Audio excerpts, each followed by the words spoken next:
Sebelum kita membaca firman Tuhan, kita bersama-sama berdoa. Ya Allah, Sang Sumber Kasih, Engkau yang mengasihi kami dan selalu meneteskan kami kasih karunia. Saat ini Tuhan, kami akan membaca sebagian dari sabda-Mu. Biarlah melalui sabda-Mu itu Engkau yang boleh terus berbicara kepada kami, menyegarkan jiwa kami. Kami boleh mendengar bisikan-Mu yang halus. Setelah itu mampukan kami dengan kekuatan dari Roh Kudus untuk kami juga boleh mempraktekkan dan mengejawantahkan firman-Mu itu dalam kehidupan sesehari. Dalam Kristus Yesus kami mohon. Amin. Pembacaan Alkitab terambil dari Injil Lukas, Lukas 14 ayat yang pertama, dilanjutkan ayat 7 sampai dengan ayat yang ke-14. Lukas 14 ayat 1 yang berbunyi demikian, pada suatu hari Sabat, Yesus datang ke rumah salah seorang pemimpin dari orang-orang Farisi untuk makan di situ. Semua yang hadir mengamati dia dengan seksama. Karena Yesus melihat bahwa tamu-tamu berusaha menduduki tempat-tempat kehormatan, ia mengatakan perumpamaan ini kepada mereka. Kalau seorang mengundang engkau ke pesta perkawinan, janganlah duduk di tempat kehormatan, sebab mungkin orang itu telah mengundang seorang yang lebih terhormat daripadamu. Supaya orang itu yang mengundang engkau dan dia jangan datang dan berkata kepadamu, berilah tempat ini kepada orang itu. Lalu engkau dengan malu harus pergi duduk di tempat yang paling rendah. Tetapi apabila engkau diundang, pergilah duduk di tempat yang paling rendah. Mungkin tuan rumah akan datang dan berkata kepadamu, sahabat, silakan duduk di depan. Dan dengan demikian engkau akan menerima hormat di depan mata semua tamu yang lain. Sebab barang siapa meninggikan diri, ia akan direndahkan. Dan barang siapa merendahkan diri, ia akan ditinggikan. Dan Yesus berkata juga kepada orang yang mengundang dia, apabila engkau mengadakan perjamuan siang atau perjamuan malam, janganlah engkau mengundang sahabat-sahabatmu atau saudara-saudaramu atau kaum keluargamu atau tetangga-tetanggamu yang kaya, karena mereka akan membalasnya dengan mengundang engkau pula, dan dengan demikian engkau akan mendapat balasnya. Tetapi apabila engkau mengadakan perjamuan, undanglah orang-orang miskin, orang-orang cacat, orang-orang lumpuh, dan orang-orang buta. Dan engkau akan berbahagia karena mereka tidak mempunyai apa-apa untuk membalasnya kepadamu. Sebab engkau akan mendapat balasnya pada hari kebangkitan orang-orang benar. Yang berbahagia adalah kita yang membaca firman Tuhan, merenungkan dalam hati, dan dengan sukacita kita laksanakan dalam hidup kita sehari-hari. Haleluya. Haleluya. Haleluya. Haleluya.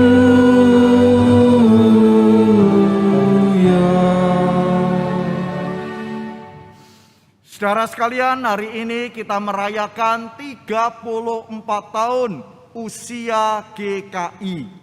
Tema hari ini terus belajar. Belajar dari siapa? Belajar dari Kristus. Terus berjalan sebagai gereja. Di mana kaki Kristus berada, disitulah gereja juga berada. Bapak, Ibu, dan saudara-saudara sekalian, ulang tahun GKI adalah saatnya kita melihat ke belakang apa yang sudah dikerjakan Allah. Tentunya kita akan menimbulkan rasa syukur dengan melihat 34 tahun perjalanan sudah dilalui. Rasa syukur ini karena tepatnya tahun 1988, tanggalnya 26 Agustus, GKI Jawa Barat, Jawa Tengah, Jawa Timur menyatakan kesatuannya. Kami adalah satu. Lalu yang membedakan dengan kesatuan sebelum 88 apa? Yang membedakan kalau dulu kesatuannya itu kesatuan federatif. Kesatuan federatif berarti satu, tetapi tata gerejanya masih 3. Ada tata gereja Jawa Tengahnya, Jawa Baratnya tata tertibnya, Jawa Timur juga punya kesatuan federatif. Mulai 88 terjadi perubahan. Kesatuannya bukan lagi federatif, tapi menjadi kesatuan yang fungsional. Fungsional apa? Berarti berfungsi untuk menjalankan tugas panggilannya. Jadi tugas panggilannya makin kuat. Maka ada misi lokalnya, GKI Bintama punya tugas panggilan di mana? Di Tangerang Selatan. Saya dari Cinere, Gereja Cinere punya tugas panggilan juga di mana? Di wilayah Depok dan sekitarnya. Lalu sebagai GKI yang ada, masing-masing punya tugas panggilannya. Sehingga dengan kesatuan ini, yang namanya kesatuan fungsional ini, maka kehadiran GKI makin bisa dirasakan, makin luas dirasakan, dan makin banyak orang bisa merasakan kehadirannya. Nah, menatap ke belakang dengan rasa syukur kalau begitu. Nah, kita melihat banyak kesamaannya. Di GKI, mau di GKI mana saja, itu ya. Di Jawa Timur, di Surabaya, di Bali, di Batam. Rasanya banyak kesamaannya daripada perbedaan-perbedaannya. Yang sama apa? Liturginya sama, urutan kebaktiannya sama, itu. Dan itu yang kita syukuri. Nah, urutannya sama karena GKI memakai yang namanya 4 ordo. Dimulai dari Allah, Allah yang menghimpunkan kita. Lalu Allah yang mau menyampaikan sabdanya, Allah. Lalu tinggal tugas kita. Kita menjadi juru syafaat. Kita pulang untuk memuliakan Tuhan. Itulah yang dinamakan liturgi GKI kan seperti itu. Kesamaannya ya, makin sama di mana-mana ya itu. Nah, lalu buku nyanyiannya sama sehingga telinga kita tidak asing kan. Mau kebaktian di mana saja yang namanya GKI tidak asing. Pasti pakai kidung jemaat. Lalu pakai NKB, nyanyikan kalau bisa, gitu kan. Itu yang dipakai. Lalu pelengkap kidung jemaat. Jadi telinga kita familiar di mana-mana, gitu. Nah, 34 tahun apalagi yang dicapai di masa lalu. Lalu kita nikmati sekarang. Bacaannya sama. Jadi bacaannya memakai leksionari. Leksionari ini bacaan yang dipakai oleh 7 sinode. Jadi termasuk dengan teman-teman Katolik. Jadi hari Senin kita bisa ketemu rekan sekantor. Kamu dapat apa? Bacaan kemarin dari Lukas toh? Iya. Teman-teman Katolik juga sama. Dari Lukas dapat apa? Bisa sharing rema apa yang kita dapat hari itu. Itulah 34 tahun yang kita rasakan dari GKI. Lalu GKI itu, kita itu termasuk GKI tapi dari Jateng. Lah kok bisa? Bisa. Karena GKI asal mulanya yang di Jakarta, kenapa disebut Jateng? Itu asal muasalnya dari GKI Kuitang kan? GKI Kuitang terus punya anak. Tahun berapa? 62. Anaknya Kebayoran Selatan, sekarang namanya Kebayoran Baru. Lalu punya anak, punya cucu, ngerintis ke wilayah selatan. Di mana? Bintaro, gitu kan? Maka anaknya Kebayoran Baru Bintaro. Bintaro punya anak Bintama dan satu lagi Graharaya ya. Oh, itu anaknya Maleo ya. Nah, itu jadi ternyata kenapa itu disebut GKI Jateng? Dari Kuitang. Yang dari Jabar itu yang dari GKI Samanhudi, GKI Perniagaan itu GKI Jabar-Jabar. Itulah. Tapi meskipun Jateng, meskipun Jabar, tapi kok saya tidak merasa asing. Bapak Ibu juga tidak merasa asing. Kalau kebaktiannya di GKI Jabar juga tidak bingung karena banyak kesamaannya. Apalagi hijrah ke GKI Jawa Timur nanti sama. Jadi serasa masuk rumah sendiri. 34 tahun. Itulah perjalanan yang boleh kita syukuri dengan kesamaan-kesamaannya. Lalu di masa pandemi ini ternyata GKI terus menjadi berkat. Saya baca ada gerakan kemanusiaan ya di sini kan. Menolong, ada untuk stan dan sebagainya. GKI makin hadir. Itulah lihat ke belakang. Nah, saatnya kita tatap ke muka. Jangan hanya ke belakang aja gitu. Apalagi ke belakang dengan nostalgianya. Nah, menatap ke depan yang seperti apa? Menatap ke depan berarti pertama, jadilah gereja yang ada di Indonesia. Memang akar kita Indonesia kok.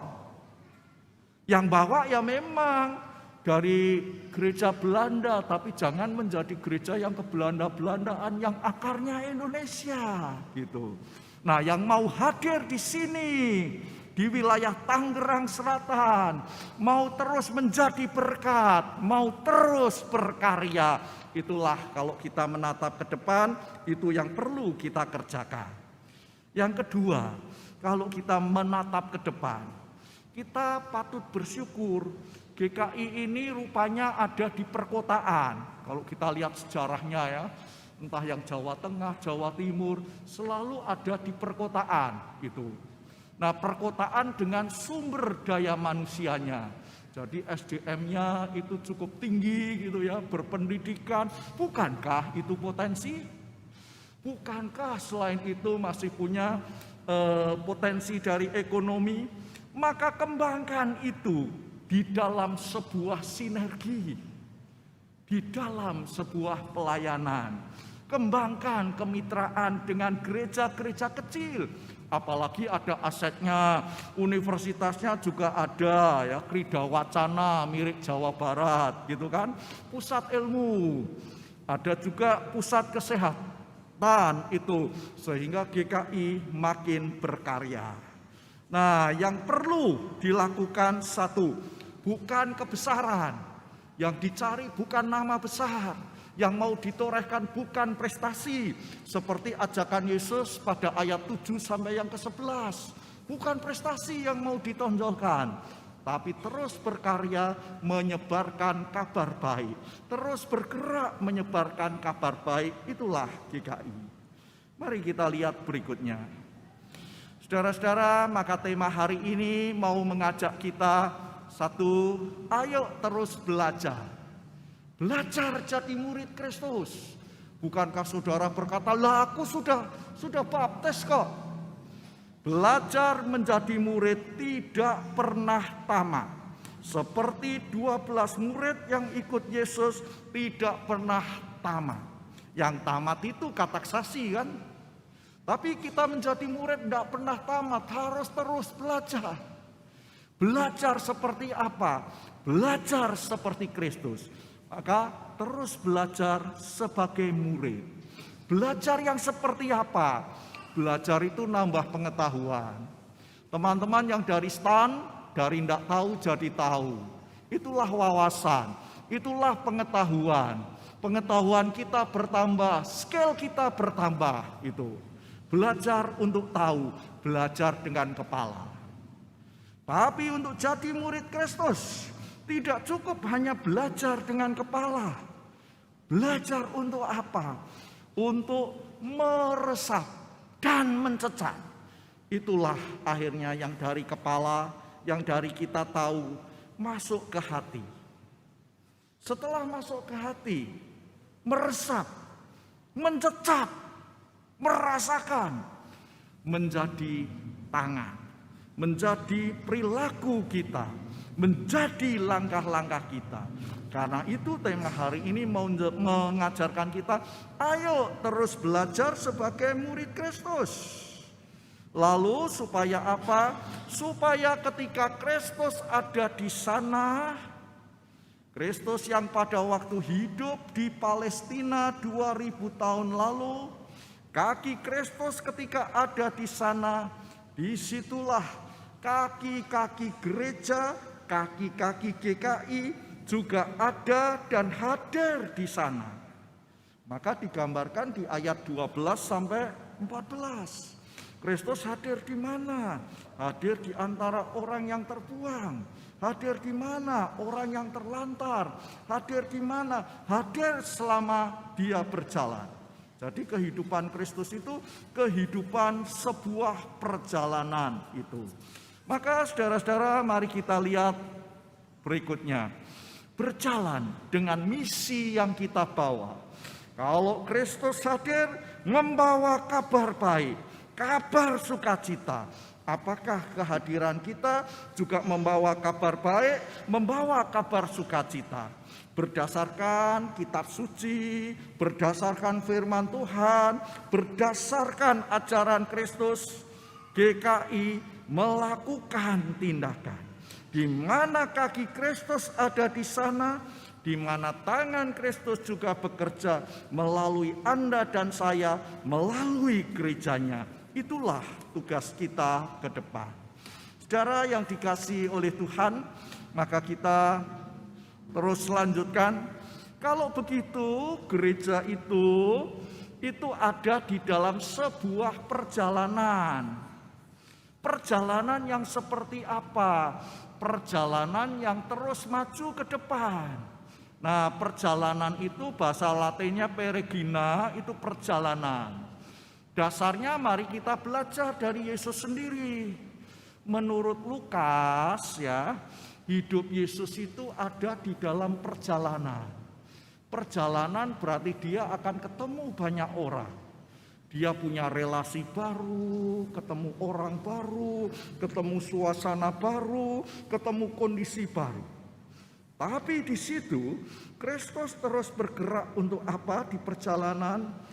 Memberitakan kabar baik dan mengajak orang merasakan sukacita dan bergembira karenanya. Lalu bagaimana dengan kita? Gereja ada di dalam perjalanan. Bahkan bisa dikatakan hidup gereja, hidup manusia pun suatu embara. Embara itu perjalanan. Perjalanan dari mana? Dari satu tempat ke tempat lain.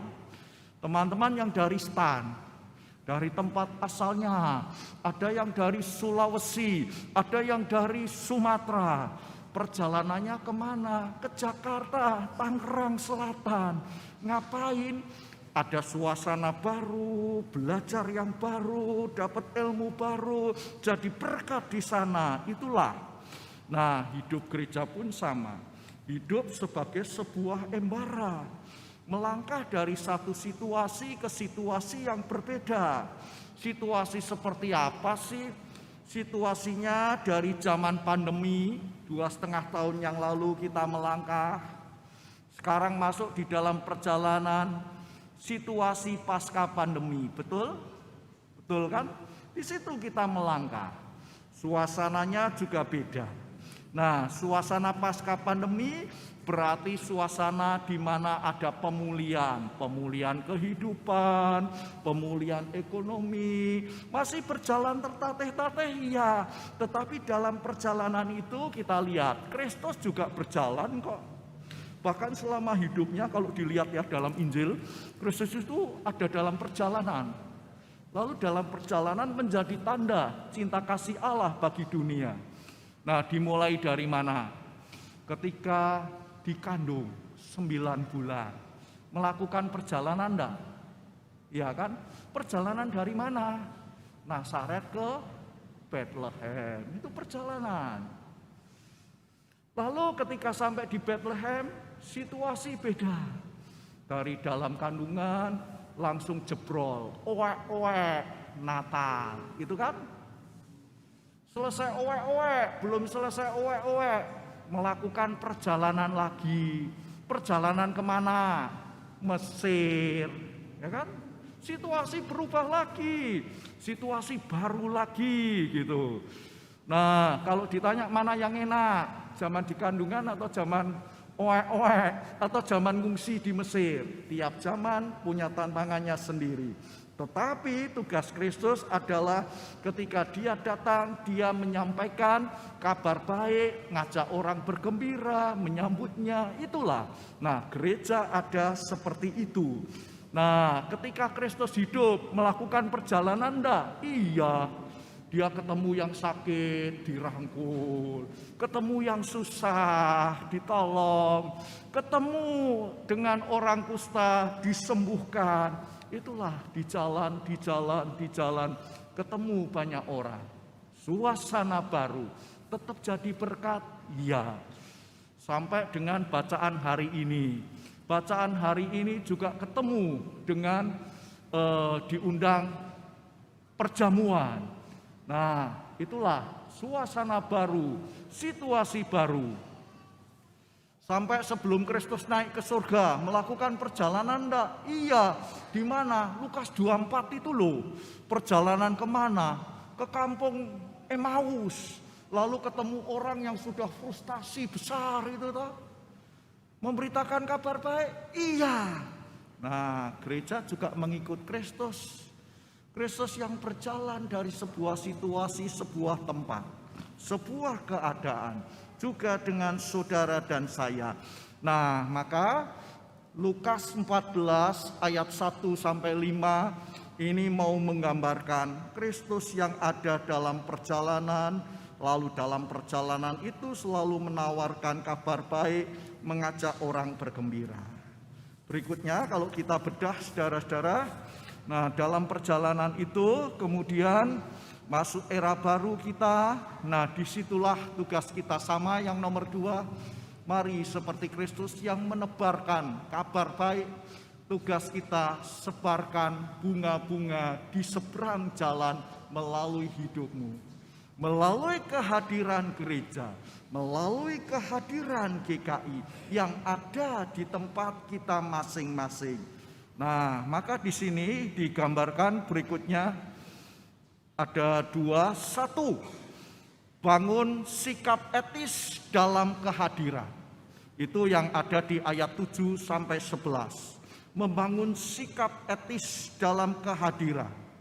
Kehadiran di jalan, kehadiran ketika ketemu orang, itulah. Sikap etis yang seperti apa kalau ditanya? Sikap etis hidup dengan rendah hati di hadapan Allah. GKI sebagai mitra Allah, bukan dirinya, ini loh saya. Kalau tidak ada saya gimana? Bukan itu kesombongan. Tetapi yang mau ditekankan kerendah hatian di hadapan Allah. Sikap rendah hati yang tidak mau menonjolkan kehebatan, kelebihan dirinya, potensinya. Sehingga di dalam kerendahan hati tidak tersisa ruang untuk kesombongan. Itu ayat 7 sampai ayat 11. Lalu ayat yang ke-12 sampai 14. Bangunlah sikap etis. Sikap etis dalam pelayanan.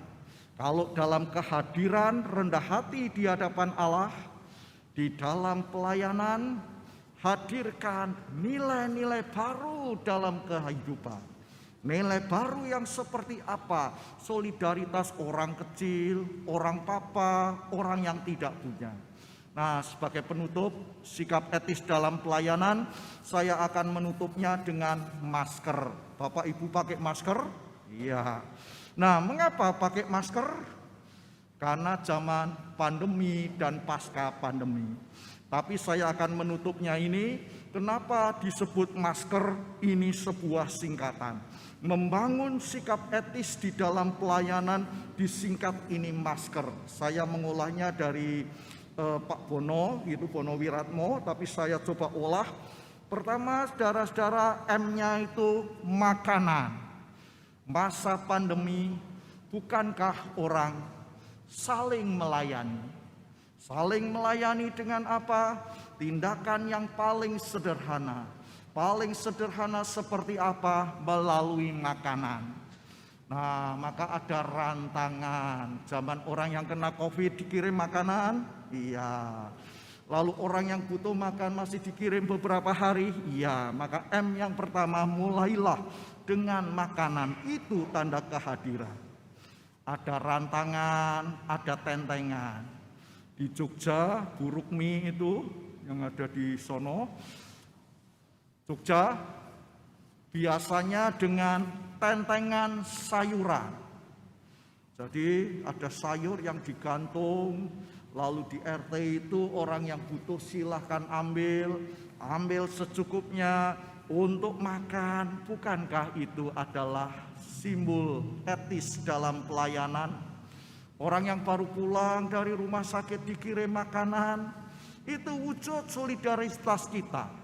Lalu kelompok-kelompok mulai hidup kan pada waktu itu, pada saat pandemi. Di RT ada yang ngirim si A, besok si B, besok si C, besok si D, ganti lagi si A dan sebagainya. Sampai orang mandiri, mulai dari makanan gitu. Nah, yang tidak bisa belanja ditolong dengan akses. Pada waktu itu yang saya tahu ada akses online dibantu, rantangan buah dikoordinir dengan komisi Kespolnya yang ada di sini. Itulah M. Mari kita lihat sikap etis dalam pelayanan. A-nya apa? A-nya adalah agama. Agama bukan jadi tembok pemisah. Wah, yang ngirim kok ini, aduh yang ngirim beda-beda. Tidak kan? Pada saat pandemi kita bisa melaluinya. Agama bukan menjadi tembok pemisah, tapi menjadi jembatan yang mempersatukan. Warga saling mengirim doa kalau ada yang sakit. Teman-teman dari Buddha mendoakan. Teman-teman dari Islam membantu dengan doanya. Saat itu WA menjadi alat yang canggih untuk komunikasi. Gimana kabarnya? Teman Muslim mendoakan istri saya, teman Buddhis mendoakan dengan agamanya. Itulah wujud persaudaraan yang indah, bukan? Sikap etis dalam pelayanan itu yang digambarkan ayat 12 sampai 14. Lalu S-nya apa? S-nya adalah saudara. Kita menemukan saudara baru. Saudara baru di dalam Kristus. Tapi yang menyatakan cinta Allah, menemukan saudari baru dalam Kristus yang mau mewujudkan cinta Allah itu. Nah, saudara kan biasanya dari ikatan darah, dari garis keturunan nenek kakek. Yang enggak itu bukan saudara atau saudara jauh atau saudara semarga. Tapi ketika pandemi, saudara menjadi persaudaraan yang luas. Saya hanya 2 bersaudara, saya dari Temanggung, istri saya dari Magelang, 3 bersaudara.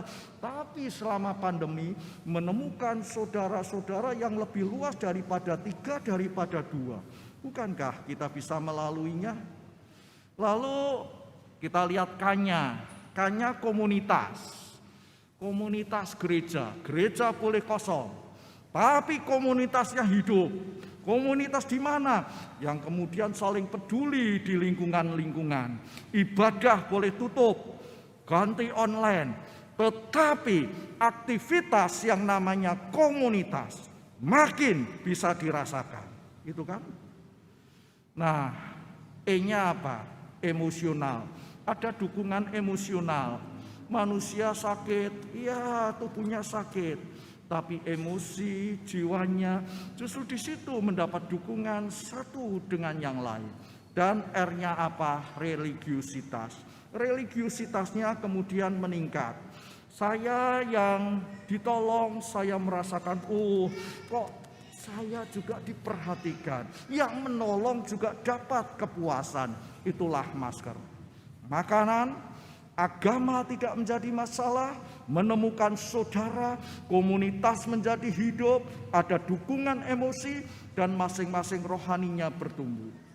Lalu setelah zaman pasca pandemi kita masih memakai masker. Apakah masker ini juga menjadi alat membangun sikap etis di dalam pelayanan? Kalau yang lalu orang bisa melakukan itu, lalu kenapa sekarang juga tidak bisa? Lalu sebagai gereja, kiprah gereja kemana? Gereja akan makin bisa dirasakan kalau dia mau menjadi masker yang akhirnya dikatakan, kalau kamu mengundang orang, jangan hanya ngundang orang-orang yang setara, tapi jadi masker-masker yang juga menghidupkan komunitas, menghidupkan lingkungan. Tuhan memberkati kita. Amin. Kita masuk dalam saat hening.